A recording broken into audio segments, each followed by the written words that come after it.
여러분, 금리 엄청나게 빠르게 오르고 있습니다. 이대로 가면요, 주택담보대출이 6%까지 가지 않겠느냐 하는 전망까지 나오고 있습니다. 여러분, 이거 한번 보세요. 지금이 2022년 1월 14일 현재입니다. 금리가 주택담보대출 고정금리가 5.51%예요. 상단이 5.51%. 그런데 여러분도 알다시피 1월 14일 현재니까 기준금리가 1%에서 1.25로 오른 날입니다. 올랐지만 아직 대출금리에는 적용이 안 된 날이에요.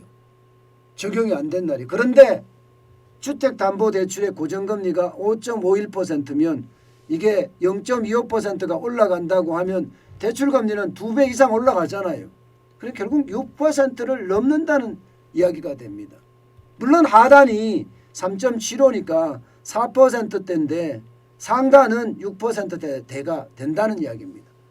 게다가 주택담보대출 변동금리도 지금 5.07%가 상단인데 이것도 5.5%까지 가지 않겠느냐 하는 게 시장의 전망치입니다. 신용대출도 마찬가지입니다. 신용대출도 하단이 3.44%에서 상단이 4.73%인데 이거 결국 5% 넘어가리라고 생각을 합니다.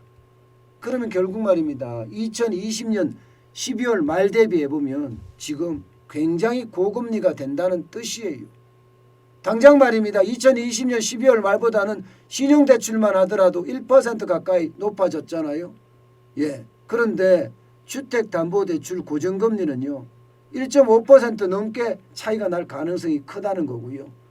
주택담보대출 변동금리도 1% 넘게 차이가 날 가능성이 크다는 이야기입니다. 결국 6%까지 간다는 이야기예요. 그만큼 지금요, 기준금리가 올라가면 가계대출금리가 따라 올라가기 때문이에요. 여러분 보시다시피 8월에 기준금리가 0.75%로 올라가니까 대출금리, 이게 가계대출 평균금리입니다. 3.10%까지 올라갔습니다. 3.10%까지. 그런데 11월 달에 또 다시 한번 금리가 0.25%가 올라가서 1%가 되니까 3.61%입니다. 그러면 0.25% 오르는 사이에 실제 대출금리는 0.51%가 올랐죠. 51%. 0.51%가 올랐다면 여기다가 바로 적용을 하면 주택담보대출 고정금리에다가 바로 적용하면 6.01%가 되나요? 6.02%가 되나요? 결국 6%가 넘어간다는 결론이 생깁니다.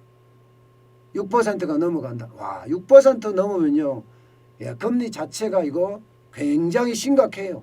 그만큼 이자 부담이 굉장히 커질 수가 있다는 이야기예요.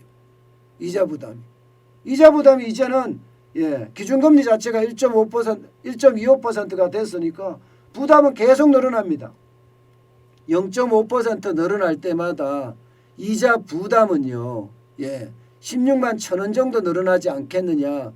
이렇게 지금 전체 가계대출을 가지고 대출자를 가지고 평균을 해보니까 이 정도 늘어난다. 이렇게 0.25가 늘어나면 이 정도 늘어난다 했거든요. 그런데 8월에도 0.25에서 16만 1,000원이 늘어나고요. 11월에도 0.25에서 16만 1,000원이 또 늘어났습니다. 그리고 올 1월에 0.25에서 또 16만 1,000원이 늘어났습니다. 그러면 대출 부담금만 해도 지금 엄청나죠. 2022년 1월 현재 1인당 연이자가 338만 원이에요. 여러분 알다시피 338만 원이면 한 달 월급 정도 됩니다. 한 달 월급. 여러분이 우리가 이자가 면제되지 않는 시점에 실제로 실수령형으로 338만 원을 받을 수 있다면 실제 월급은요 400만 원이 넘는다는 이야기가 되거든요. 400만이 넘는다는 이야기는 연봉이 5천이 된다는 사람이에요. 연봉 5천 연봉을 받는 사람의 한 달 월급이 안 나온다는 이야기입니다. 그러면 살림이 제대로 될까요? 여러분, 12개월치가 나와서 12달을 생활비 쓰고 아이들 교육비 쓰고 실제 가정 운영하는 데 써야 되는데 이게 12개월이 아니라 11개월로 가지고 쓴다고 하면 그만큼 어려워지겠죠.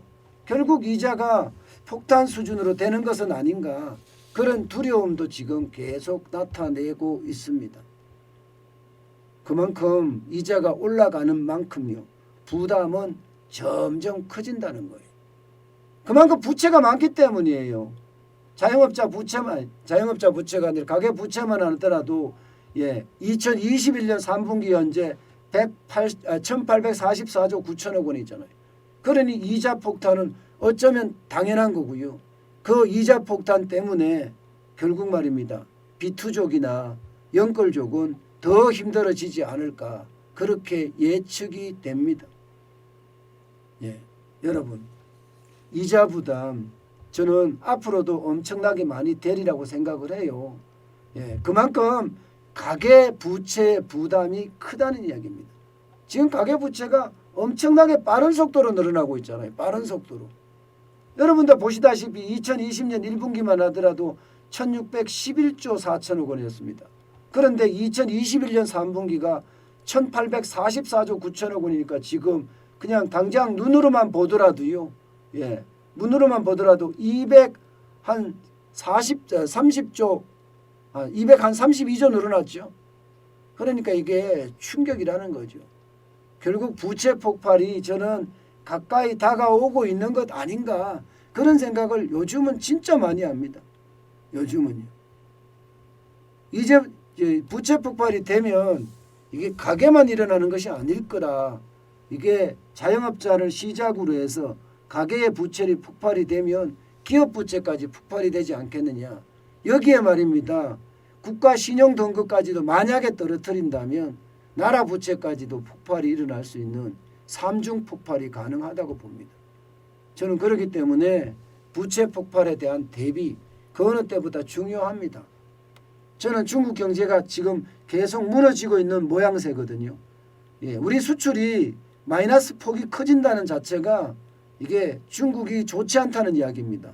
이렇게 됐을 때 우리에게 다가오는 그 폭발의 강도는 그 어느 때보다 크다. 저는 그렇게 지금 인식하고 있습니다. 그만큼 위험 수위가 올라간다는 뜻이에요.